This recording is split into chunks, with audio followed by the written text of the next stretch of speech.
Buenas noches, señoras y señores, jóvenes de todas las edades. Bienvenidos a esta nueva edición de Crisol de Cultura en este sábado 23 de septiembre del año del Señor 2017, recién entrado el otoño en España. Saludos cordiales a cuantos nos siguen a través de Internet y muy especialmente a nuestros espectadores de Hispanoamérica. Y vaya hoy para México, en estos momentos dramáticos y difíciles, todo nuestro cariño, todo nuestro afecto, nuestra condolencia más sentida ante el dolor de las víctimas del terremoto y sus familias, y en general para todo el sufrido y valiente y noble pueblo mexicano. Y a ver, una declaración primera de aclaración pertinentísima. El último día tuve un lapsus linguae y cuando me ocupaba en comentar, en recitar el espacio de Poesía eres tú, le atribuí al poemario de Luis Rosales La casa encendida, pues lo cité como La casa escondida. Bueno, no sabría yo decir por qué, entre otras cosas, porque La casa encendida, el emotivísimo poemario de Luis Rosales, La casa encendida, es uno de los que yo más y más leí, por gusto personal, naturalmente.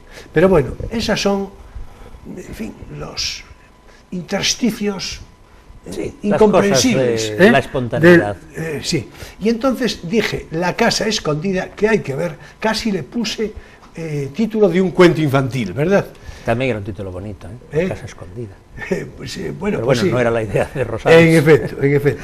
Bueno, o sea, dígase pues con claridad, de Luis Rosales, su poema extraordinario es La casa encendida.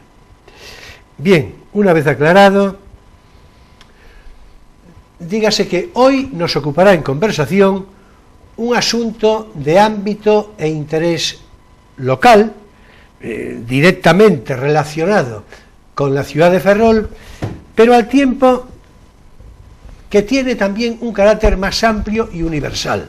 O sea que, por cuanto ha de ser deber, todos atentos. Y para hacer fecunda tertulia al caso, tengo a mi derecha, como siempre, a Emilio Saldaña, muy directo amigo, exégeta de filosofías, fíjate, y hecho a trances de humor inteligente. Todo esto es muy cierto. Bienvenido, Emilio. Gracias. Fiat Lux, digo, y adelante con el programa. Y bien, situado a mi izquierda, nos acompaña hoy José Picado, al que ya me referí alguna vez como nuestro antropólogo de cabecera. Y bueno, por ahí le anda, en cierto modo, el tema que hoy vamos a tratar. José Picado tiene un variado y brillante currículum profesional. Por igual experto en dirección de empresas y recursos humanos que profesor ejerciente en la Escuela de Finanzas de La Coruña. Es asimismo oficial de complemento de la Armada Española con grado de alférez de navío. Y en todo caso, creo yo que buen ejemplo también de lo que podríamos denominar ferrolano castizo, con todas las consecuencias. Bienvenido, José, de nuevo, muy complacido, claro, por tu presencia. Muchas gracias. Pues bien, con la valiosa y estimada compañía de José Picado y Emilio Saldaña, vamos a conversar hoy sobre ese sempiterno asunto de la candidatura de la ciudad de Ferrol a Patrimonio de la Humanidad. Una cuestión, a lo que entiendo, nunca del todo bien gestionada, acaso antes al contrario. Vamos a ver, José, esta candidatura, esta aspiración de Ferrol a Patrimonio de la Humanidad se inicia hace ya bastantes años, pero bastantes, sobre 15 o 16. Y claro, es de preguntarse, ¿qué se hizo mal en su momento por acción o por omisión? Y te pregunto, ¿cómo ves ahora este nuevo intento tan próximo? Adelante.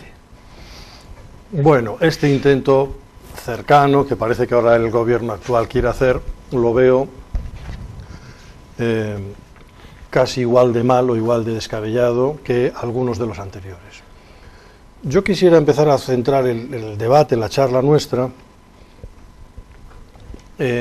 manifestando que esta candidatura a Patrimonio de la Humanidad es, a mi juicio, he seguido varias, las de Galicia, por supuesto, las 3, y he participado en 2 de ellas de manera intensiva. Esta es, a mi juicio, una candidatura escondida, sí, en este caso, una candidatura esperpéntica, en el sentido de que difícilmente podemos encontrar un modelo de actuación para gestionar una candidatura de la importancia que tiene el conseguir el reconocimiento de Patrimonio Mundial de la UNESCO tan mal como la ferrolana. Pero esto no es una cuestión de ahora, de decirlo, ¿no? Yo creo que el gobierno local actual lo está haciendo rematadamente mal, y luego explicaré mi punto de vista de por qué. El gobierno de Rey Varela lo hizo mal, el gobierno de Vicente Irisarri lo hizo mal, y el gobierno de Juncal lo hizo mal. ¿Hay alguien que lo ha hecho bien? Pues sí, hay alguien que lo ha hecho bien, ¿no? ¿Quién lo hizo bien? A ver, pues en el año 2001, ni más ni menos, ahí empezamos, nada menos que la Real Academia de Bellas Artes, Nuestra Señora del Rosario, fue la primera en proponer la candidatura de Ferrol, del Ferrol de la Ilustración, a Patrimonio Mundial. El guante lo recogió el Ayuntamiento de Ferrol, dio el visto bueno, naturalmente, y el guante lo recogió el Consejo Nacional de Patrimonio Español, el Ministerio de Cultura en su caso, que en el año 2006 vio aquello con atisbos de poder salir adelante y lo propuso ya para incluir en la lista inicial a la UNESCO. Y en el año 2007, tengo anotado, en el año 2007, está en la página web además que tiene el Concello, la UNESCO ya incluyó la candidatura en la lista provisional, para presentar la documentación siguiente y poder, bueno, en los jurados oportunos que se hacen todos los años, decir, este año nombramos a esto otro, etc. Por lo tanto, hay unos profesionales, unos expertos en patrimonio, apoyados o avalados por los colegios de arquitectos, por la Academia de Bellas Artes, por los catedráticos de Historia del Arte, caso de Vigo Trasancos y alguno más, y por los grandes expertos del ICOMOS, comisarios del ICOMOS, alguno de ellos vive aquí en Ferrol, que todos ellos dicen, esta candidatura tiene visos de poder alcanzar el reconocimiento, se debe alcanzar el reconocimiento. Y por otra parte nos encontramos con que, digamos, los posibles organismos que tienen que tirar adelante con la candidatura, desde el punto de vista administrativo, desde el desarrollo técnico, desde la mejora de algunas de las instalaciones, desde la documentación, etcétera, lo han hecho, a mi juicio, y ahí se ven los resultados, rematadamente mal. Y llegamos al momento actual. Bueno, rematadamente mal. A ver, algún gobierno pasó entero sus 4 años, aquí los gobiernos van de 4 años en 4 años, no van de 8 años en 8 años, pasó los 4 años y no hizo nada, o sea, no, ni bien ni mal, sino que no hizo nada. Llegamos al momento actual y nos encontramos con 3 situaciones, a mi juicio, anómalas, después de tantos años en una candidatura a Patrimonio Mundial, que son las siguientes. Por una parte, hay una opacidad absoluta, una falta de claridad en las cifras que se llevan invertidas en el desarrollo de la candidatura a Patrimonio Mundial. Yo he recogido documentos y testimonios y recortes de prensa, de ruedas de prensa, etcétera. En algunos casos se habla de 800.000 euros invertidos, En otros casos se llega a hablar de hasta 1,5 millones de euros que se han invertido en eso. ¿Qué quiere decir invertir 1,5 millones de euros en esa candidatura? Porque luego, cuando se le pregunta a personas que han participado en alguna fase de esa candidatura, dicen ya, posiblemente se haya invertido ese dinero, pero ¿te han dicho en qué se ha invertido, en qué partidas? Uno puede pensar que si se ha invertido 1 millón de euros, por citar una cifra, pues que alguien se los habrá llevado, que alguien ha cobrado unos sueldos muy altos, o haya habido unos gastos de viajes o de comidas. Bueno, hay personas que dicen posiblemente haya sido eso, y a lo mejor más, pero una buena parte de eso no ha ido directamente a la candidatura, ha ido a la publicidad de la candidatura con el patrocinio del Racing de Ferrol, por ejemplo, y eso se llevó una buena cantidad de dinero. Otros dicen, no, pero es que aparte del Racing de Ferrol se lo llevó Gómez Noya, o se lo llevó no sé cuánto está. Bueno, pues no sabemos todavía cuánto ha ido a parar ahí. Por otra parte, durante unos años, inicialmente, al principio, se creó una fundación en la que participó el Ayuntamiento de Ferrol, se llamaba la Fundación Ferrol Metrópoli, que en el año 2008 presentó suspensión de pagos y fue a la quiebra, está en liquidación. Esa fundación llegó a tener 6 personas trabajando, no sabemos, yo al menos a día de hoy aún no sé de esas 6 personas cuántas personas estaban dedicadas al desarrollo de la candidatura, y además se hizo una inversión en un local, un piso que está enfrente de Capitanía, justo. Los últimos datos que aparecían del concurso de acreedores, se hablaba de que debía 800.000 euros, de que 600.000 eran de acreedores, 200.000 eran de falta de pagos a Hacienda, etcétera, un despropósito. Eso está en liquidación todavía. Con lo que a día de hoy, cuando uno va a visitar, a navegar por la página web y toda la información oficial que aparece en torno a la candidatura Patrimonio Mundial de Ferrol, del Ferrol de la Ilustración, se encuentra con que hay un baile de cifras globales, hay un baile de declaraciones, pero no hay nada concreto. Hay una falta de transparencia absoluta. Algo que es absolutamente nefasto en una gestión de una candidatura a Patrimonio Mundial, porque además los propios comisarios del ICOMOS, cuando hay esa opacidad, esa falta de transparencia, también lo ven. Ese es un serio problema. Yo ni en la candidatura a la muralla de Lugo, de la muralla romana de Lugo, ni en la candidatura a la Torre de Hércules he visto nada parecido. Al contrario, estaba muy claro dónde se invertía el dinero, qué se hacía, etcétera, y todos los pasos que se daban. En segundo lugar, en esta candidatura se produce un fenómeno curioso, y es que se pone en marcha, los técnicos reconocen, y los expertos, grandes profesionales del mundo del arte y de la arquitectura, repito, como Vigo Trasancos o como Iago Seara, etcétera, reconocen que Ferrol tiene una gran potencialidad para alcanzar ese reconocimiento de la UNESCO, se pone en marcha eso y no hay un órgano que gestione eso. No hay nadie que gestione eso a día de hoy. Luego podemos hablar de los casos tanto de Santiago, son diferentes los 3, como de Lugo, como del faro de Hércules, de la Torre de Hércules, que es un faro. En este caso, en Ferrol, intervienen bienes que son de diferentes dueños, y además intervienen bienes que están sometidos a diferentes servidumbres. Naturalmente, el corazón de la candidatura es el Arsenal Militar, que ha sido ya declarado, creo que bien de interés cultural en su día, bien de interés cultural efectivamente en el año 94, ya desde aquel momento, y el Arsenal Militar es una instalación militar en uso. Bien, pero disculpa, vamos a entrarle después por ahí a eso, claro, con esta introducción prolija y detalladísima de responsabilidades esencialmente políticas.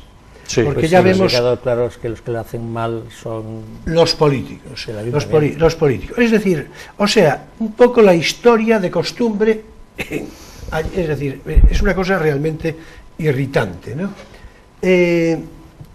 Vamos a ver, es muy importante esto, la mención respecto a la incompetencia política, a la trapacería política acaso, eso ya se vería, pero la concejala de urbanismo, de conservación de patrimonio de ahora mismo, pues hablaba respecto al presupuesto, no hace tanto, creo que decía algo así como, presupuesto ya no, ya ni un euro más, ni un euro más. En fin, yo creo que todo esto, ahora si te parece ya, en fin, entras tú y dices algo, yo creo que todo esto, de momento, lo que lleva todo tu discurso previo, en fin, y sin perjuicio de lo que añada y de una manera pertinente Emilio, pero desde luego a lo que lleva es a una sensación de frustración mayúscula. Y claro, eso en la medida en que este programa naturalmente no está para cuestiones en fin, nos ocupamos de lo que nos ocupamos y no de cuestiones de carácter político. Pero claro, es que resulta que la circunstancia que comentamos salpica esto, ¿no? Lo salpica desde una perspectiva de presupuesto político. Y claro, hay que denunciar la frustración que supone, desde todos los puntos de vista, en los últimos años, porque la posible malversación o no de fondo público, bueno, ya se verá, pero la frustración, claro, eso es una cosa terrible, ¿no? Eso además, a mi juicio, está muy por encima de la clase política o del gobierno que en cada año, en cada legislatura... Por supuesto, por supuesto. A ver, yo no estoy muy de acuerdo con esto que comentas de que, efectivamente, la concejala... A ver, es que esto de Ferrol de verdad que es para hacer un estudio muy detallado, ¿no? No dijo eso, no dijo eso. Exactamente eso. No vamos a invertir un euro más. Pero sí, por otra parte nos encontramos con que dentro de los fondos EDUSI, dentro del dinero que Ferrol pidió a Europa, hay un capítulo que se llama, uno de los 5 retos, se llama el reto Ciudad de la Ilustración, y inicialmente pidió para la Ciudad de la Ilustración, para ese reto, 3 millones de euros. Europa no le va a dar 3 millones de euros a Ferrol para ese reto porque, si recordáis, cuando Ferrol y Narón solicitaron los fondos EDUSI, solicitaron un montante total por un montante de 15 millones de euros. Europa respondió, bueno, hubo un suspenso en la primera convocatoria, una vergüenza descomunal, suspenso en la primera convocatoria porque faltaban no sé qué cosas. Es increíble que una ciudad que necesita tanto se permita el lujo de presentar los documentos mal en Europa, es una cosa increíble, pero bueno, y en la segunda convocatoria, en lugar de 15 millones de euros, le vinieron a Ferrol y Narón, a la ciudad de Las Rías 2020, 10 millones de euros. Por lo tanto, de esos 10 millones de euros, 7 millones y medio de euros vienen para Ferrol, y de ahí veremos, porque no lo sabemos, cuánto se destina a la candidatura o al reto número 3, creo que es, de Ciudad de la Ilustración. No serán los 3 millones de euros, serán 2 o 1 o lo que sea. Ahora, los deberes por parte del Ayuntamiento de Ferrol son que tiene que detallar, tiene que hacer exactamente los proyectos que tiene que hacer y cuantificarlos, poner la memoria económica para contratarlos. Recordemos que hay de plazo hasta el año 2020. Yo tengo mis serias dudas de que en esta legislatura sean capaces de ejecutar nada. No ni mucho ni poco, nada. Al ritmo que van, yo creo que nada. Veo cómo van los fondos EDUSI en otros ayuntamientos cercanos, sin decir nombres, y ya claramente se sabe a dónde va a ir esta partida, a dónde va a ir esta otra, a la recuperación de tal cosa, a la inversión en tal. En Ferrol de momento no se sabe nada. Entonces quiero decir que por una parte una concejala dice una cosa, que no se va a invertir más, porque ya se invirtió mucho dinero, aunque no se hace público cuánto ni en qué, cosa gravísima, una falta de transparencia gravísima, y por otra parte, otra concejalía que se encarga de urbanismo, en la encargada de los fondos EDUSI, va a tener en sus manos un montante de dinero que también nos tendrá que decir, pues vamos a mejorar esto, esto otro, esto, etcétera. En medio de todo esto, en estos 2 últimos años, ya hubo, que yo sepa, y a los que yo haya visto, 2 fechas de presentación de documentación de nuevo patrimonio de la Xunta que ya se han vuelto a incumplir. Por lo tanto, la credibilidad que reporta esto, vamos a presentar tal documento, tal otro, etcétera, tal, pues es nula, ¿no? Porque van pasando las fechas y no se cumple nada. Quería decir con esto que efectivamente hay un grado de frustración, a mi juicio, muy alto, y hay que recordar que esto tiene que estar por encima, y a eso iba, con otra parte de la intervención, y eso iba, por encima de los gobernantes de turno, porque no es únicamente la administración municipal la que tendrá que gestionar en su día estos fondos, sino que parte de ellos son propiedad de la Armada. Es verdad que el Castillo de San Felipe es propiedad municipal, el Castillo de La Palma es bueno, es un centro recogido y catalogado por patrimonio, pero en manos de una concesión en este momento, que además es justo la pieza más difícil de ver en este momento, y por lo tanto lo que se tercia en una candidatura de este calibre, de esta envergadura, donde hay varias administraciones implicadas y varios propietarios implicados, varios usufructuarios implicados, pues debiera hacerse un órgano de gestión parecido pues a un consorcio, etcétera, como ha hecho Santiago. En Santiago la candidatura es toda la ciudad, pero bueno, hay piezas claves que han tirado de la candidatura hacia adelante. Una de ellas es el Camino de Santiago, en el que intervienen montones de administraciones, montones de ayuntamientos de Galicia y de fuera de Galicia, sobre todo en el Camino francés, y por otra parte en lo que es la Almendra de Santiago, la zona histórica, la Iglesia Católica tiene un peso relevante. La Catedral de Santiago no es algo que esté ahí puesto sin más. Por lo tanto, en ese consorcio interviene el Concello de Santiago, interviene la Iglesia Católica, intervienen la Universidad de Santiago, intervienen asociaciones profesionales, hay un consorcio donde todo el mundo, en función de la parte que tiene. Y aquí debiera hacerse algo parecido. Bueno, ya llegaremos ahí. Nunca se hizo nada más. Vamos a decirle a Emilio que nos cuente algo. En fin. Hombre, a mí lo que se me ocurre son sobre todo dos preguntas. Una es, ¿qué hay que hacer? Es la pregunta obvia, aparte del consorcio. ¿Hay alguna estrategia que haya que promocionar o que haya que sugerirle a los responsables, sean municipales o sean de otro tipo? Y la otra es, ¿qué se ganaría con esa, aparte de la satisfacción de los ferrolanos, con esa inclusión del Ferrol de la Ilustración como patrimonio de la humanidad? Yo suelo responder, para empezar por la segunda pregunta, por la segunda parte, suelo responder siempre con otra pregunta. Eso. Y es, ¿qué bien o qué ciudad española que haya obtenido el reconocimiento como patrimonio mundial ha ido a peor? Ninguna. Y algunas estaban hechas con una auténtica pena. Entonces, todas las ciudades y todos los bienes en los que se consigue el reconocimiento de la UNESCO automáticamente mejoran de una manera notable, en tres aspectos como poco.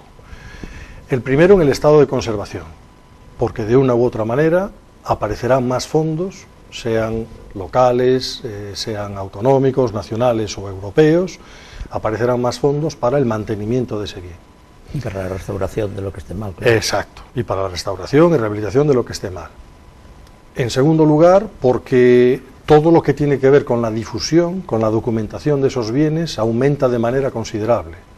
Las ciudades patrimonio de la humanidad, en este caso no sería la ciudad de Ferrol, sería unos bienes de la ciudad de Ferrol, ¿no?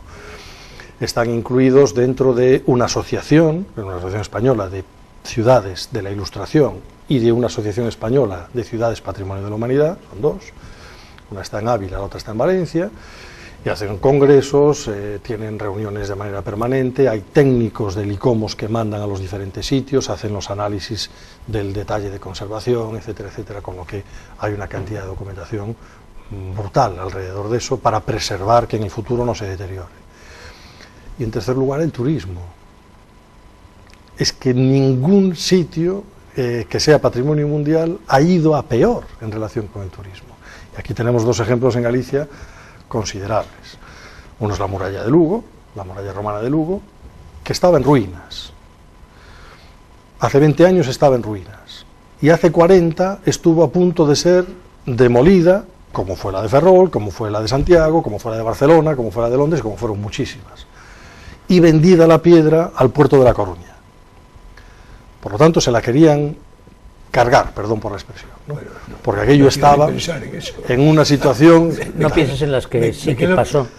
Claro, por ejemplo, en toda la ciudad amurallada de Barcelona, era una joya la muralla de Barcelona. Bueno, pues está...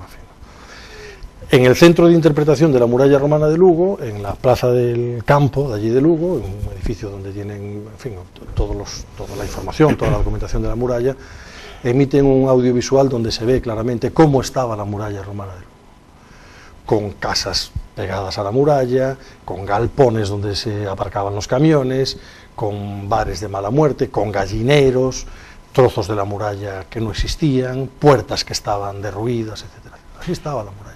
como está ahora. Está en una situación impecable. Bueno, de hecho ahora hay 2 o 3 cubos que yo el otro día cuando lo leía en el periódico, madre mía, pues que además los van a desmontar, los van a... ¿Cubos? ¿Qué? Los cubos son esos tramos que hay de tramo de muralla y esas zonas redondeadas, sí, sí, se que llamaban los sobresale cubos, que sobresalen, porque encima de cada uno de los cubos había un puesto de guardia de las legiones romanas, hecho de madera, que ya no está, naturalmente, ¿no? Y se llamaban los cubos, ahí es donde hacían las vigilancias. Bueno, los van a desmontar alguno de ellos, pues porque la piedra está en mal estado, en fin, lo que sea. Pero hay un cuidado excelente. El segundo ejemplo que tenemos aquí cerca es el faro de Hércules, la Torre de Hércules. En la Torre de Hércules, yo no soy muy mayor, creo, pero no hace mucho tiempo, llovía más dentro de la torre que fuera de la torre. Aquello era un desastre, las ventanas rotas, la piedra en muy mal estado, todos los alrededores, había unos talleres y unas chatarrerías allí a pie de torre, naturalmente no estaba musealizada la parte inferior, etc. Y aquello era como estaba la Torre de Hércules. Funcionaba, había un farero todavía, no estaba todo automatizado, funcionaba, gracias a Dios, y ojalá siga funcionando los próximos 1000 o 2000 años, que en fin, un faro hay que cuidarlo como oro en paño, y mucho más un faro para que nos dé luz. Claro, que nos ilumine, ¿no? Bueno, aquello estaba hecho un auténtico desastre. Entonces, al empezar a preparar la documentación de la candidatura y al conseguir el reconocimiento de la UNESCO, naturalmente ahora es impensable que aquello esté en malas condiciones. Hasta la estatua de Carlos III brilla. Carlos III ha cogido vida allí, ¿no? Con su fusil que está allí al pie de la torre. Quiero decir, y por supuesto el entorno, ya nadie se puede plantear, decir, pues aquí hago un galpón, allí pongo un garaje o allí levanto un edificio de 20 pisos. Eso es impensable ya. Aquello está cuidado y está en un estado perfecto. Bueno, esto mismo le podría pasar a Ferrol. Hay un arsenal militar que, ya digo, como todos sabemos, está en uso. Ya lo hablaremos del arsenal militar, está en perfectas condiciones, pero hay 2 castillos que no están en perfectas condiciones, más todos los elementos añadidos que se puedan incluir en la candidatura. El barrio de la Madalena no está en buenas condiciones y es bien de interés cultural, y otros muchos, baterías, etcétera, tal, si se incluyen en la candidatura, pues tampoco están en buenas condiciones. Entonces la mejoría puede ser considerable. Como un dato casi anecdótico, el castillo de San Felipe del Morro de Puerto Rico es de la misma época que nuestro castillo de San Felipe, de la misma época, construido por ingenieros españoles, exactamente igual, por militares españoles, con una distribución en planta muy parecida, más pequeño que el castillo de San Felipe de aquí, y es patrimonio mundial. Y está en mejor estado. Bien. Está en mejor estado. Está en mejor estado. Desde luego no hay edificios caídos, ni hay añadidos y pegotes como los que hay aquí, que aquí hay mucho escombro que quitar del castillo, ¿no? Mucha edificación posterior, mucha tubería que se ve por ahí, en fin, hay muchas cosas que hacer, aparte de lo propio, las casas de Cureñas, que creo que se van a rehabilitar ahora, o la casa del gobernador, que se ha rehabilitado por fuera la estructura, pero no hay nada dentro, está sin hacer, etcétera. La plaza de armas, el patio de armas está sin rehabilitar, en fin, hay muchísima obra pendiente, ¿no? Bueno, pues el castillo de San Felipe está funcionando como patrimonio mundial, van los turistas, pagarán su entrada, se mantiene, se visita, se fotografía, etcétera. Es decir, que no hay nada que pueda empeorar, consiguiendo el reconocimiento de la UNESCO, no hay nada que pueda empeorar.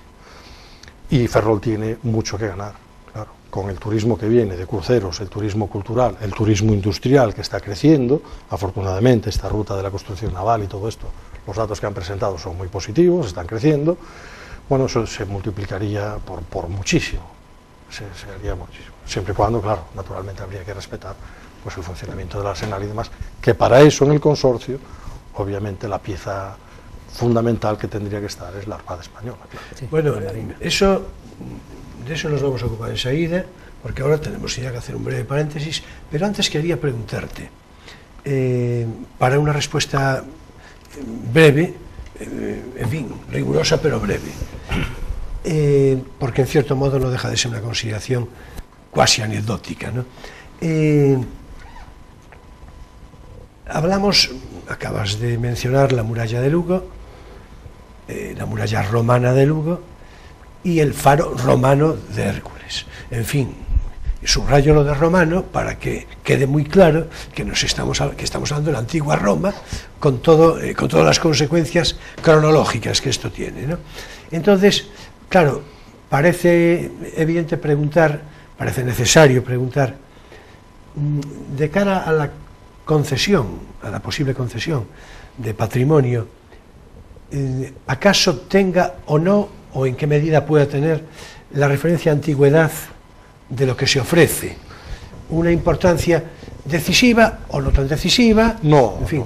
no, porque en la lista de bienes de patrimonio de la humanidad que hay en España no es precisamente lo romano lo que más destaca, no necesariamente tienes que tener 1000 años de antigüedad en una pieza y demás, ¿no? Por ejemplo, antes comentábamos fuera de cámaras el modernismo catalán. Hay muchas piezas dentro del modernismo catalán que son patrimonio mundial, por ejemplo, el Hospital de la Sant Pau, o toda la obra de Güell, las casas de Güell, el Parque Güell, sí, claro, son claro, patrimonio. Claro. Quiero decir, y eso es algo muchísimo más reciente, eso es de principios del siglo XX, hay alguna cosita de finales del XIX, pero de los primeros 20 años del siglo XX. Yo estaba persuadido de eso.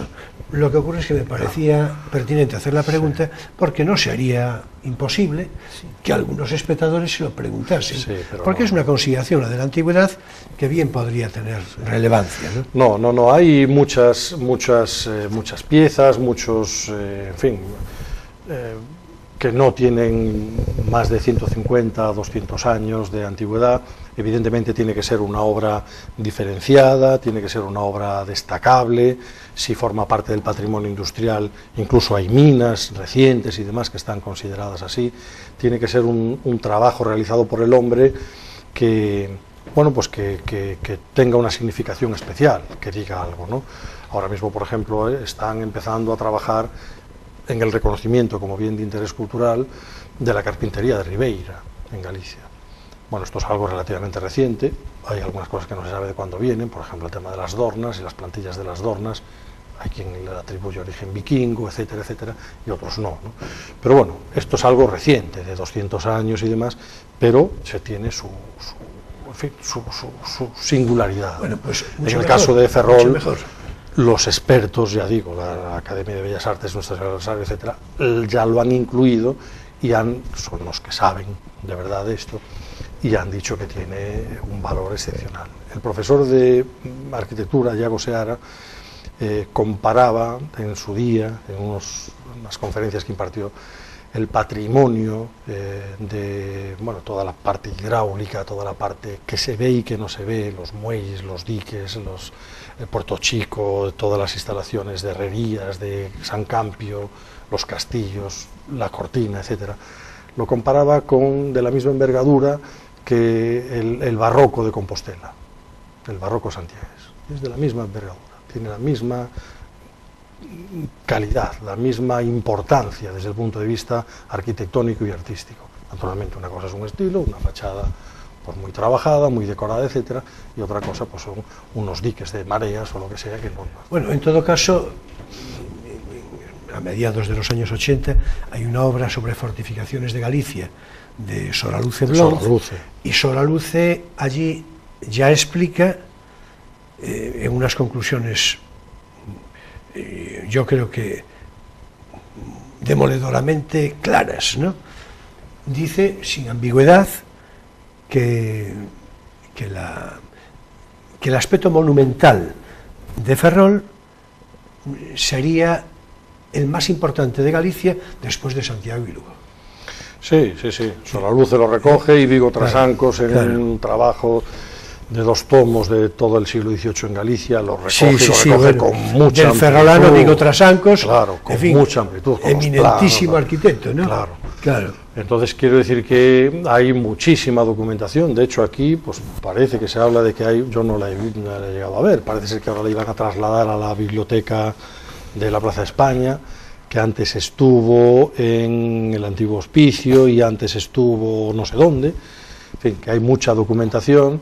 muchos planos, mucha obra, mucho texto, mucho documento que se trajo de Simancas, etcétera, y que se va a abrir al público. Bueno, esperemos que se abra también, ¿no? Bien. Ayudaría a otras maneras. Bueno, pues breve paréntesis, ya unos minutitos vamos a dedicarle, enseguida continuamos, naturalmente, pero ahora es tiempo para No tienes por qué saberlo.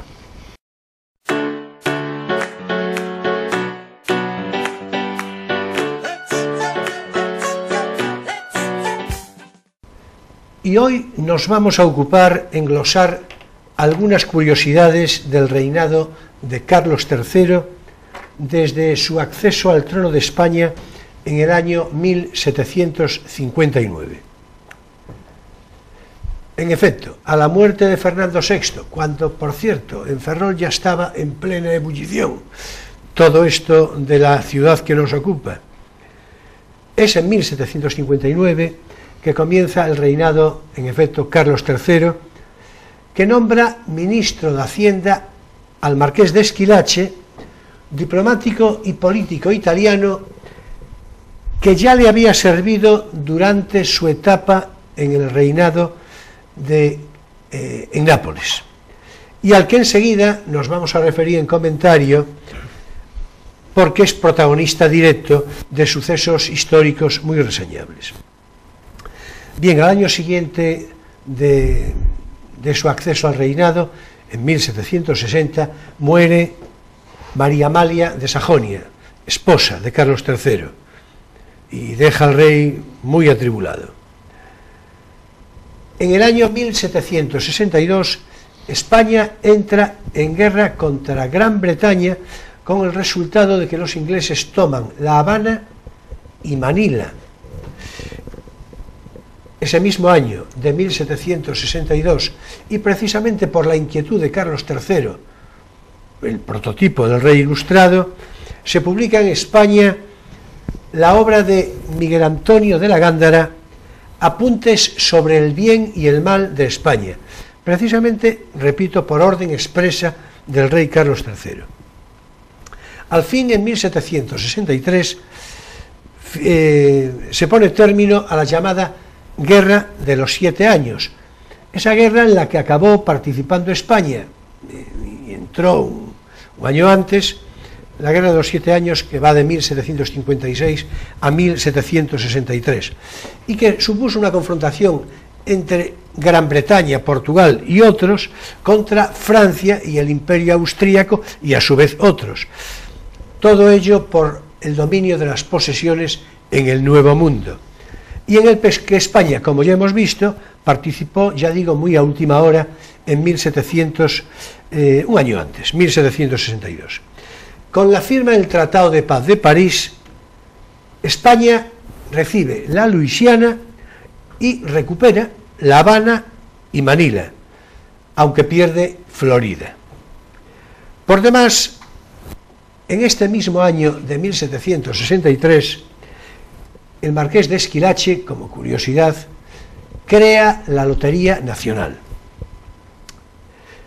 E importante para la arquitectura en España, en 1764, corroborando ese carácter de rey ilustrado, Ventura Rodríguez es nombrado arquitecto real, arquitecto de la corte.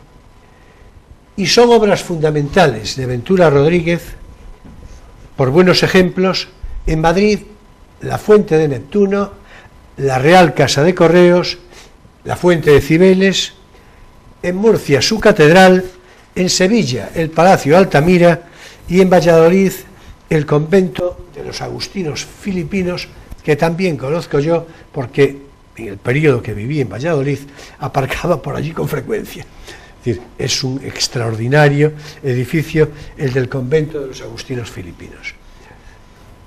Y bien, vamos a pararnos, si te parece, Emilio, con Esquilache, con el marqués de Esquilache. Con el motín. Es claro, de nombre Leopoldo de Gregorio, dígase, en fin, y ya se dijo que diplomático y político italiano. La verdad es que estaba lleno de buenas intenciones y tenía un programa de modernización de Madrid magnífico a través del cual acometer limpieza, pavimentación, alumbrado público, paseos, jardines, fosas sépticas, precisamente para evitar aquello de agua va, es decir, esto tan castizo y característico. Sí, que era el grito con el que se tiraba por la ventana lo que fuera. O las aguas mayores y menores. En efecto. Por cierto, el programa de empedrado de Madrid tuvo protestas populares porque corría la superstición de que el empedrado, que haría más frío el suelo, pues facilitaría las miasmas y las enfermedades infecciosas. Estas ideas tan peregrinas pues eran típicas de la época hay que decir, preilustrada. Claro. Sí, es que lo hablábamos hace un rato fuera de plató. Es cierto que, vamos a ver, hay contestaciones populares, en fin, que son... Bueno, aquí hubo más factores que la simple superstición. Pero mira, Franklin tuvo el mismo problema cuando inventó el pararrayos, porque querían, claro, lógicamente instalar las torres de las iglesias, que eran los puntos altos donde el pararrayos tenía más efectividad. Entonces, determinados personas del pueblo llano americano se negaban porque consideraban que era blasfemo quitarle a Dios el derecho de mandar el rayo donde quisiera allí, y tuvo verdaderos problemas en algunos sitios para instalar pararrayos. Eso es por tomar con demasiada literalidad claro, el concepto de Dios y la inspiración, claro, se toma con mucha literalidad. Son supersticiones que contra los cambios siempre hay, ¿no? Claro, porque por aquí en Galicia también tendrías que perseguir la penicilina, porque Dios manda las enfermedades a quien quiere, y bueno, estaríamos todavía al colado de la rama. Pero bueno, es el motín de Esquilache, en todo caso, no lo perdamos de vista, lo que resulta de mayor significación histórica y lo que nos ha de mover en comentario. Pero el paralelo es sobre las razones ilustradas de la normativa que intenta imponer Esquilache, y entre otros motivos las manías de la gente. En este caso no es una superstición, pero sí una cierta manía de lo castizo por lo castizo, ¿no? Claro, con más factores. Claro. Bueno, Goya en su pintura inmortalizó los embozados de un modo, en fin, muy descriptivo, ¿verdad? Claro, los embozados. Se encargó el marqués de Esquilache, provocando un motín, una revuelta popular, quería suprimir las capas, el embozamiento, los sombreros, los chambergos, claro, para identificar, porque eran constitutivos no de delito en sí mismo, pero de presunción de... Hombre, facilitan, ¿no? El delito. Facilitan tapado, en efecto. Pues es más fácil que delincas porque realmente no se sabe quién eres. Claro. Bueno, pues en marzo de 1766 hubo una revuelta, el llamado motín de Esquilache, una importante movilización popular. Se hablaba por entonces... Bueno, y también recortó las capas, ¿no? Recortó las capas. No solo las capas. Sí, bueno, yo creo que lo cité, lo quise citar, si no lo cité... Para que no se llevaran armas largas. En efecto, para que no se pudieran ocultar con tanta facilidad. Medidas de policía, como las que comentábamos, es decir, hace un rato, ¿verdad? Y, claro, en efecto. Bueno, pues aquí hubo una revuelta popular en toda regla, se habló, las cifras... ya se sabe, ¿no?, que nunca son, pero se hablaba como de una especie de la quinta parte de la población de Madrid que se había echado a la calle, ¿no? Es decir, con la excusa de que eso era imponer modas francesas y extranjerizantes, ¿no? Sí, frente a lo de siempre y lo nuestro, que es claro, lo castizo en su peor sentido, ¿no? Que hay un casticismo, en fin, fecundo, ¿no? Y simpático, ¿no? Y por otra parte, las revueltas populares se extendieron a otras geografías de España, por el mismo motivo, naturalmente, claro, ¿no? Con lo cual, en fin, la consecuencia de todo ello fue que provocó una crisis de gobierno y que el marqués de Esquilache fue desterrado. Es decir... bueno, pero había más interés en esa parte de la moda, ¿no? Sí, por supuesto. Vamos a ver, de hecho... no sé si llegamos a comentarlo el otro día, pero, en fin, hubo un cierto...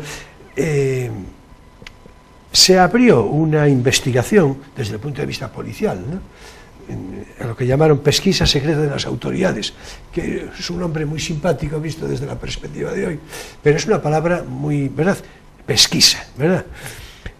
Y todo apunta a que la movilización popular en su origen fue espontánea, pero es la parte a la que tú te refieres, me parece. Sí. Había una cierta planificación de los jesuitas, por una parte, o sea, de la Iglesia, pero no en particular... que le recortaran el hábito a ellos, sí, para que no ocultaran armas largas también. Y no, bueno, pero planificando, sí, y de los partidarios, esto ya tiene una lectura política del Marqués de la Ensenada. Por enemistad. Los llamados ensenadistas. Sí, yo creo que hubo un tercer factor por ahí, que es que este hombre se había empeñado, Esquilache había empeñado en poner un impuesto al pan, a las panaderías. Sí, bueno, te adelantaste a mi comentario. En un momento muy en bien, el que, me parece muy bien. La alimentación era como era. Me parece claro, muy bien. Poner un impuesto al pan, entonces la gente... Pues, sí, sí, en fin. Es que hay que decir que la movilización, la protesta, el motín, se produce fundamentalmente por las capas, como decimos, recorte de las capas, el sombrero y tal.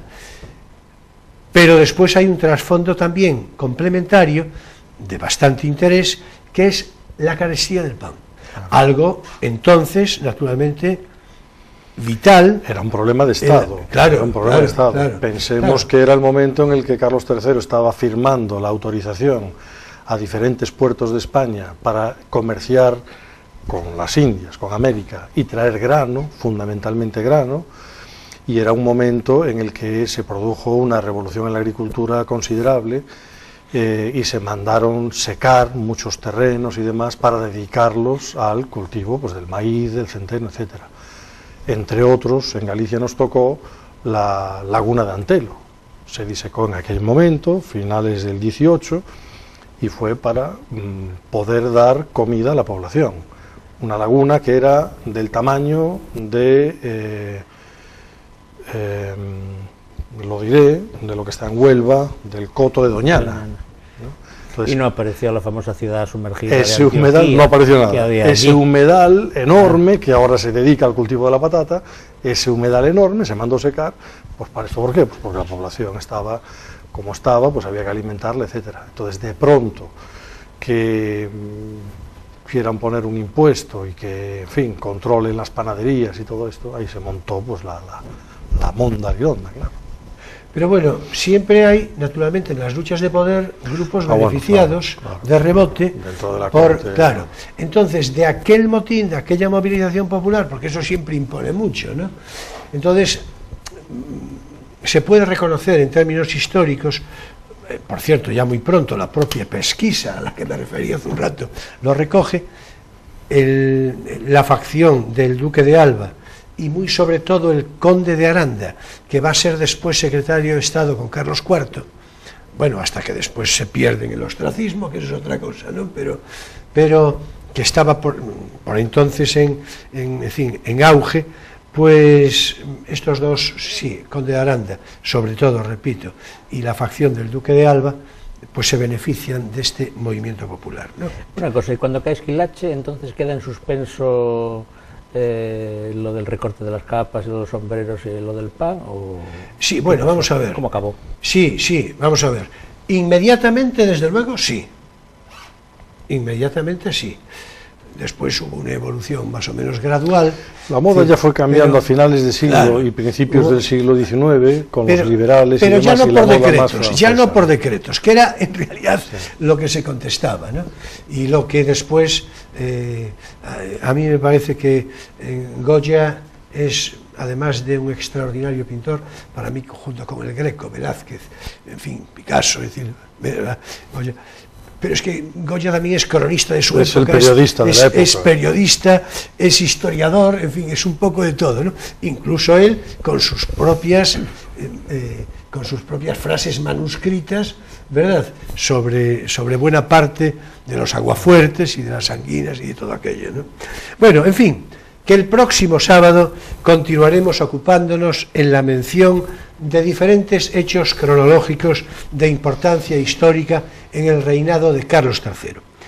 Y hasta aquí, claro, por hoy no tienes por qué saberlo.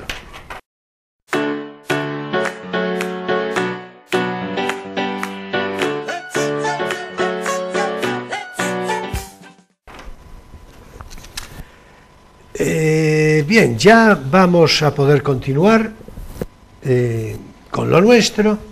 Y me parece a mí que debemos de ocuparnos, después de tanta pendencia, de tanta frustración, de tantos datos económicos, de tanta muralla de Lugo y de tal, en fin, vamos a ocuparnos un poco de lo nuestro, es decir, sí, bueno, un poco en el reconocimiento de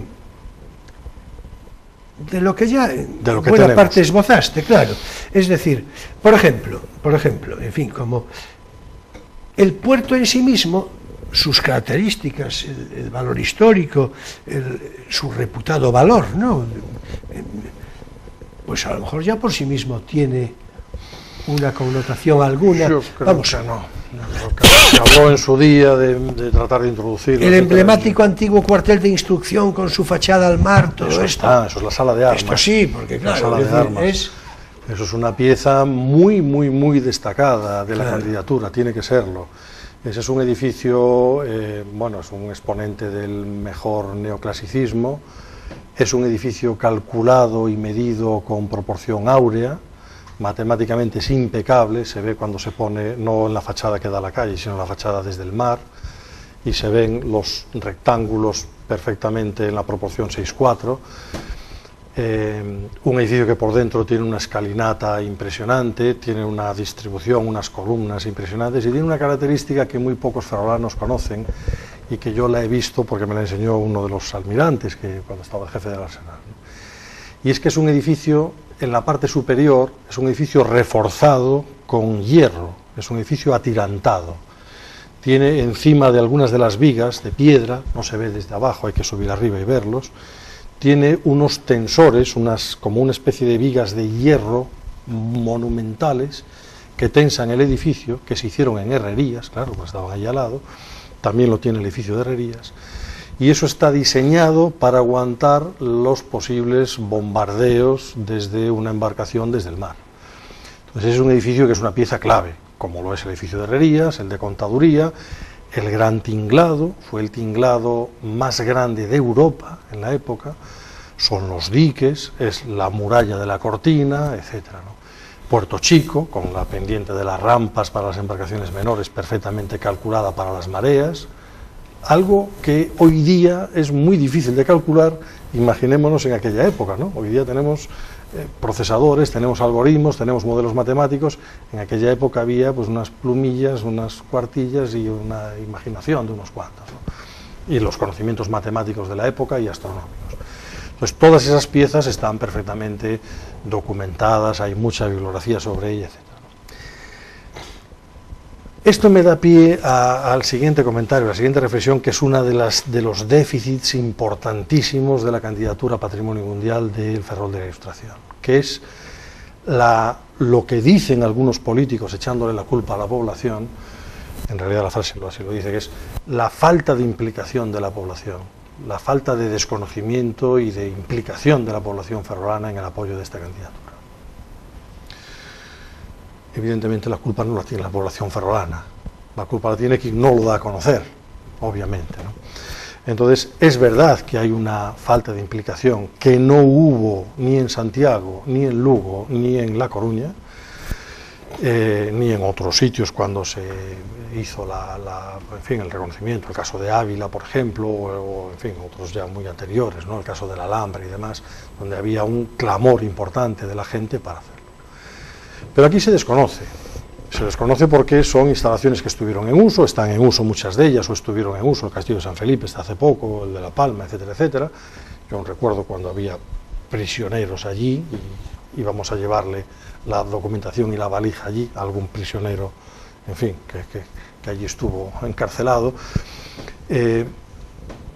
y claro, no se podía visitar. Ahora todo eso se puede visitar, se puede ver y se puede comunicar. Y se debe hacer, además. Hay piezas que son patrimonio de la humanidad y son conventos de clausura, y evidentemente no pueden ir 50 turistas a la zona donde pues están las monjas de clausura o lo que sea, pero sí se puede hacer publicaciones, hacer folletos, hacer una gran divulgación y demás. Y en momentos determinados se puede llevar a colegios, llevar a visitas, llevar a... Entonces, todas estas frases que aparecen por ahí, incluso algunas escritas, que la población está poco implicada, que eso es una cosa de murallas adentro, que eso es una cosa que depende de defensa, o que eso no es de la ciudad de Ferrol, esos no son más que patrañas.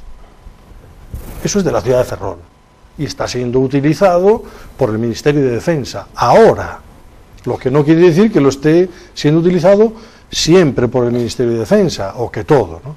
Naturalmente, mientras esté siendo utilizado por el Ministerio de Defensa hay que tener mucho cuidado en las partes que se visitan, cómo se visitan y con los controles adecuados. Pero tenemos un campus universitario que fue un hospital militar. Tenemos un edificio de intendencia cerrado, que es del siglo XVIII, en la calle Magdalena, que a ver si algún día forma parte del patrimonio de la ciudad. Tenemos un edificio de capitanía, porque esto fue la sede de la zona marítima del Cantábrico, ya no hay zonas marítimas y ahora está dedicándose a los archivos o a unas visitas puntuales, etcétera. Un edificio del 18 de un valor incalculable.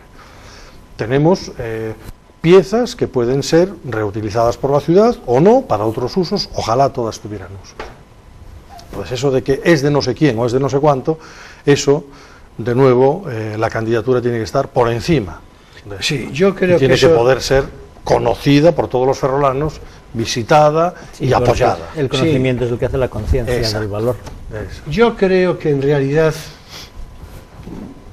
esto nos lleva al principio de la conversación, es decir, a los políticos, a la gestión política. Vamos a ver, todo ese presupuesto gastado, seguramente mal gastado, o en todo caso, en fin, bueno, es evidente que es el que tendría que invertirse precisamente para incentivar desde el punto de vista social, presentar ante la población, o sea, estimular a la población. Hombre, vamos a ver, en Granada o en fin, o en Santiago, pues es tan obvio. Es decir, todo el mundo sabe es tan obvio, claro, es decir, es tan obvio que así se explica del todo que haya una implicación de toda la población, porque sencillamente tienen justiprecio, tienen aprecio de lo suyo, tienen el reconocimiento, la autoestima, podríamos decir, saben quiénes son. Esto es muy importante.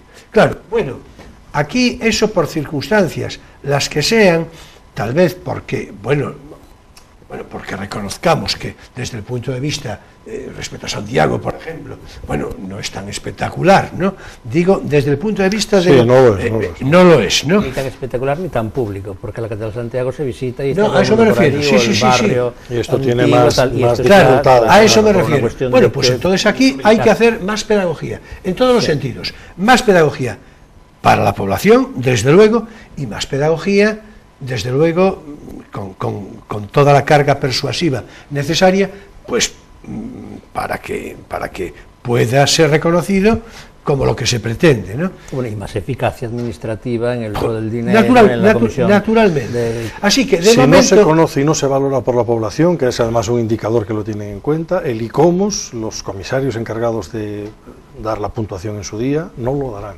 Claro, por supuesto. Porque hoy día se preocupan mucho de quién va a gestionar eso para que los recursos se gestionen adecuadamente y la implicación de la población donde está el bien para que lo cuiden, para que lo valoren, para que lo... Si hay una carencia importante en que la población de Ferrol y todo su entorno, toda su ría, no valora la candidatura, difícilmente saldrá adelante, claro. Pero esa, ya digo, es una tarea, lo que estamos hablando, es una tarea crítica por parte de ese consorcio, de esas personas que tutelen eso, etcétera. Ha habido concejales tiene que haber una labor pedagógica de cultura y de urbanismo en esas legislaturas anteriores. Alguno no había estado nunca dentro y no tenía ni la más remota noticia de lo que estaba hablando. Eso no puede ser. Difícilmente se va a valorar algo si no se conoce, ¿no? Esa es una pata, que está en el debe de la candidatura de Ferrol, que no lo estuvo en su día ni con las tres que tenemos ya en Galicia, ¿no? Sí, pero yo creo que es eso, es la obviedad, ¿no? En el caso de los otros, es lo obvio, es que es obvio. Es decir, los santiagueses, pues tienen claro, Sí. tienen claro perfectamente, tienen claro no desde referencias cultas, es decir, sino por eso, por la obviedad de que es muy claro, ¿no? Entonces, aquí sí, aquí se necesita una pedagogía importante y desde luego, claro, eso está bien lejos de no invertir Sí, nada, eso, es decir, claro, de no invertir nada, ¿no? Bueno, por otra parte, un poco por redondear el comentario, porque es que a vosotros os parecerá otra cosa, pero es que el reloj avanza y ya me avisan, ¿no? En fin, me hacen avisos y de que hemos de retomar la cosa. Bien, quería yo referirme, aunque fuera de una manera más o menos simbólica, yo creo que aquí, en fin, tú nos puedes echar una buena mano. Lo importante es lo que es, obviamente, lo tangible, pero lo intangible no tiene importancia también, potencial importancia alguna, en la consideración como agregado, digamos, ¿no? En la consideración para patrimonio. Aquí lo intangible de Ferrol, sí, pues podría ser, pues, la tradición, bueno, desde luego la tradición militar, por supuesto, es decir, me refiero en términos históricos, pero después la tradición literaria, musical, etcétera, todo eso. Yo creo que eso no, a ver, dentro de la candidatura, la candidatura hay que vestirla, a mi juicio, dirán los técnicos lo que tienen que decir, hay que vestirla con ilustración. La candidatura hay que vestirla con ilustración.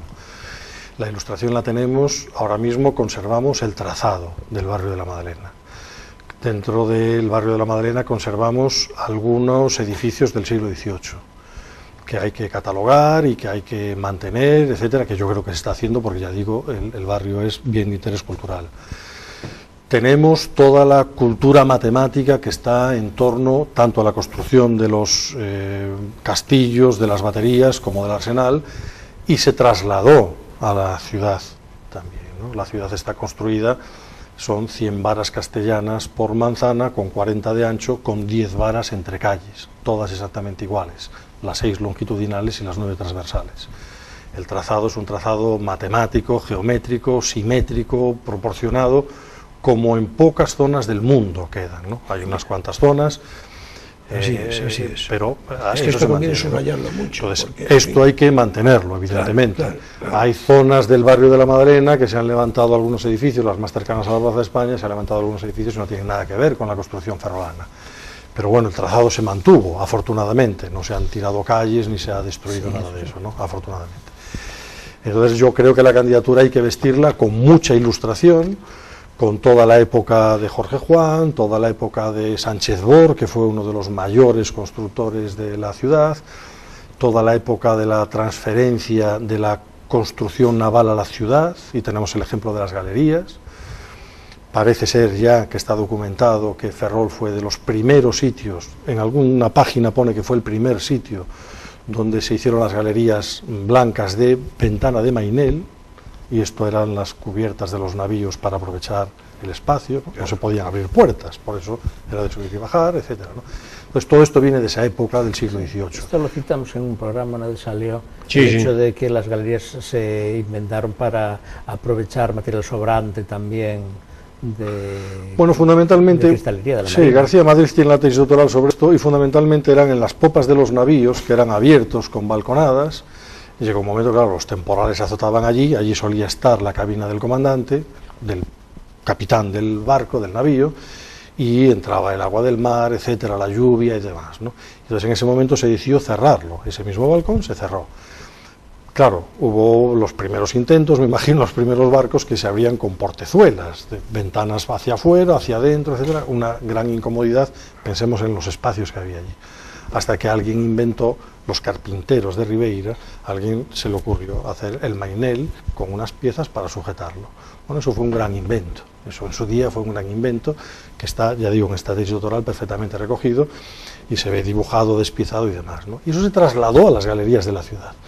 Bueno, este tipo de cosas que tienen que ver con la mar, con la construcción, con la ilustración, etcétera, yo creo que son las que tienen que... Bueno, el vidrio aplicado a la industria naval, además. Por ejemplo, y claro, la forja, claro. y la forja, grandes piezas de forja en Ferrol, todavía se mantienen, ¿no? Se pueden fotografiar todavía hoy. Entonces, todo esto, yo creo que es lo que tiene que vestir, y de hecho algún intento hubo por documentar todo esto y vestir la candidatura. Pero difícilmente algo fuera de esto, en algún momento se habló de incluir a Ferrol Bello, de incluir otras cosas, etc. Es que no tienen que ver con la candidatura. Claro, la candidatura sería desnaturalizar, en cierto modo. Ser la ilustración sin duda. y las piezas fundamentales de la ilustración en Ferrol. Sí, pues yo creo que es una conclusión resumida a propósito del todo, la que acabas de darnos. ¿Tú quieres agregar algo antes de entrarle a lo de poesía? ¿Eres tú? Claro.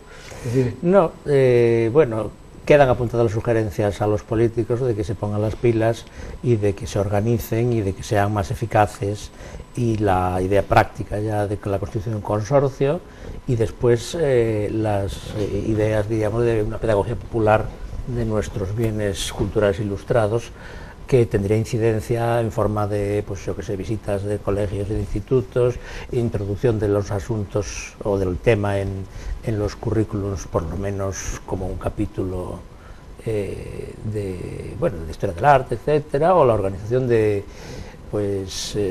conferencias, exposiciones de ese tipo, que es como realmente la gente puede irse enterando de las cosas, porque si no... Perfectamente. Y, pues, bueno, y facilitar también un acceso ordenado en forma de visitas guiadas y tal, en colaboración con los usufructuarios o los dueños de ese patrimonio. Claro, pedagogía, que es lo que decíamos, pedagogía. Bien, o sea, que nosotros, a través ahora de tus palabras, pues hacemos llegar por una parte la exigencia y por otra, no sé si un cierto esteticismo. Bueno, yo diría porque, sugerencias, es que lo de exigir no sé yo. Sí, sí. Pero las sugerencias, bueno, para que luego se arroben el mérito de que lo han hecho ellos. En efecto. Modo propio, ¿no? En efecto. Claro, yo quisiera apuntar que, a ver, que esto efectivamente lo tienen que hacer, pues que lo tiene que hacer, se cree el consorcio, no se cree, una fundación, en fin, lo que sea, ¿no? Y que desde el gobierno local de turno, pues hay que tirar del carro de esto, ¿no? Pero es que esto está muy por encima de la política. Y que haya una continuidad, además, claro, de esfuerzos, porque cuando unos suplan a otros, pues no tendrían que boicotear lo que el otro empezó. Exacto. Esto es patrimonio ferrolano, es algo que tenemos aquí, que la ciudad de Ferrol, evidentemente por mandato de la corona en su día, pues cedió, o por imposición de la corona, como se quiera, bueno, cedió una parte importante de la ciudad para el desarrollo de la industria naval y del asentamiento de una base militar, después de una zona marítima, evidentemente, bueno, y eso está siendo utilizado por la Armada, y ojalá no solamente se mantenga, sino que se potencie, bajo mi punto de vista, ¿no? Sin duda. A ver si algún día somos capaces, ya hablaremos en otro programa, de traer la Escuela Naval de nuevo a Ferrol. Vamos a ver, que Marín ya está, pues ya mira, está empezando a sobrar, a ver si la recuperamos. ¿No? Yo no se la quiero quitar a Marín, pero ya... Se creó en Marín en 1940 y pico, o 50 y pico. Pero antes había estado en Cádiz. La Escuela Naval estuvo bailando por muchos sitios, pero bueno, no hay un sitio como Ferrol para volver a tener la Escuela Naval militar. Bueno, pues cualquier día hacemos una ensoñación sobre eso. A vuestra disposición. Bueno, pues otra sugerencia. Entramos, en efecto. Se nos ha ido el tiempo, ya se nos ha ido, y entramos por fin ahora en nuestro tramo más íntimo dedicado a la poesía. A Poesía eres tú.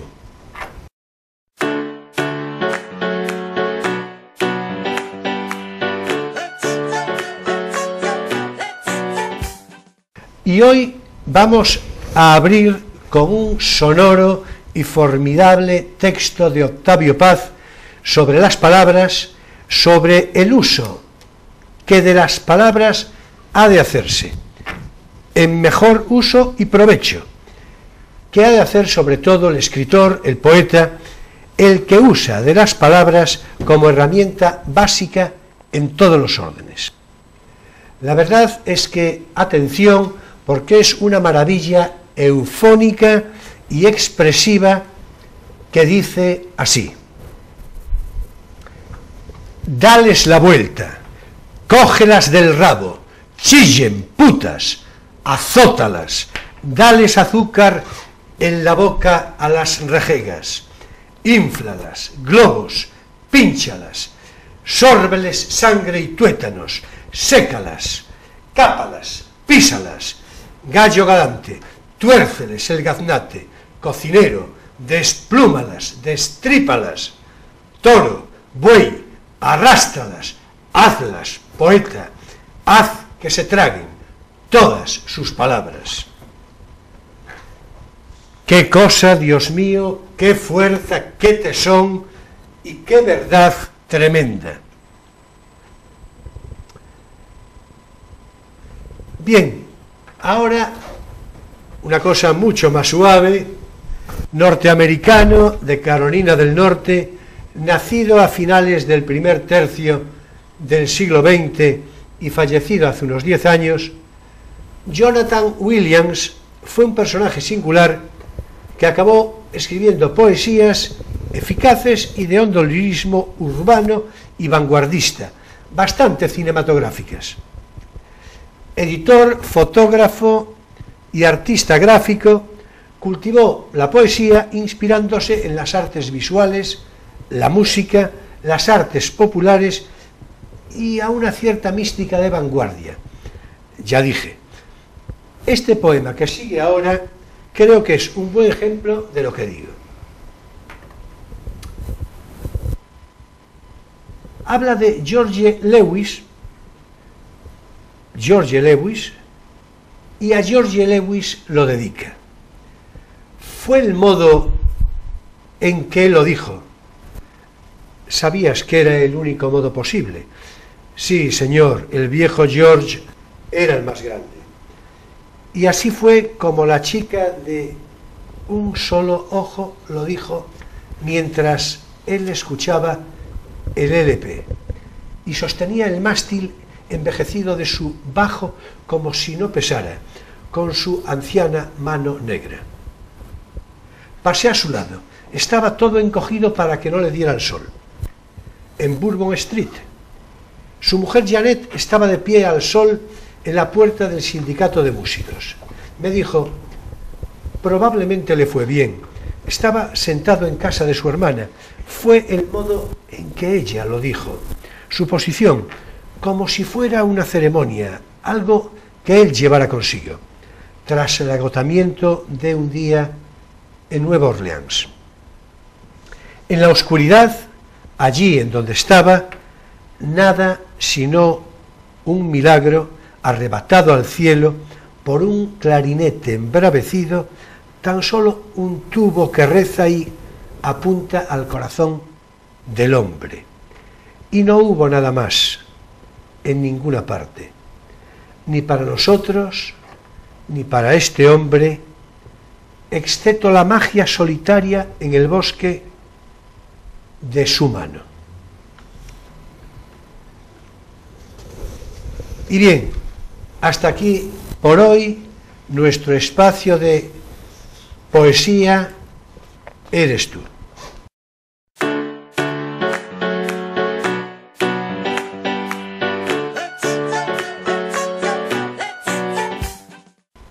Muchas gracias, José, por tu presencia, por tu conversación. Un placer siempre. Un placer para mí. Y en fin, ya sabes, te volveré a convocar, desde luego, si te dejas, en cualquier momento. A tu disposición. Muchas gracias, Emilio. Supongo que ya notas la sombra alargada de Prisciliano. Sí, ya estoy empezando a sospechar cosas de Santiago.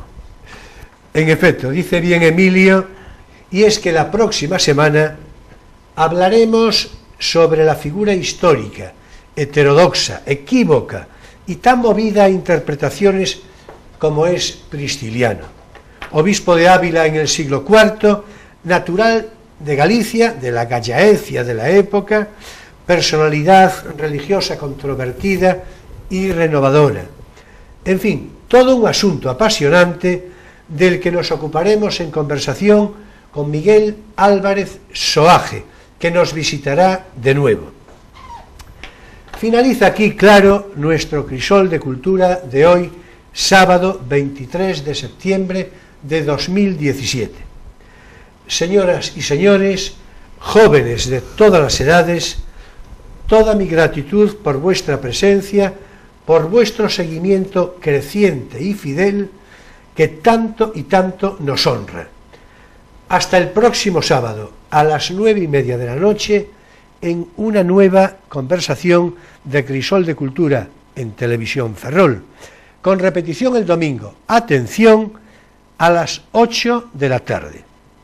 Y siempre, claro, en Internet, YouTube, Crisol de Cultura, o Televisión Ferrol, Crisol de Cultura, como se prefiera. Un placer siempre vuestra compañía. Atención, si estáis viendo este programa en su emisión del sábado, una recomendación muy especial. No os perdáis el excelente programa de cine que viene a continuación, incluyendo además un animado coloquio. Señoras y señores jóvenes de todas las edades, hasta el próximo sábado en Crisol de Cultura a las 9:30 de la noche. Ya sabéis que paso lista. Muchas gracias, buenas noches y feliz semana.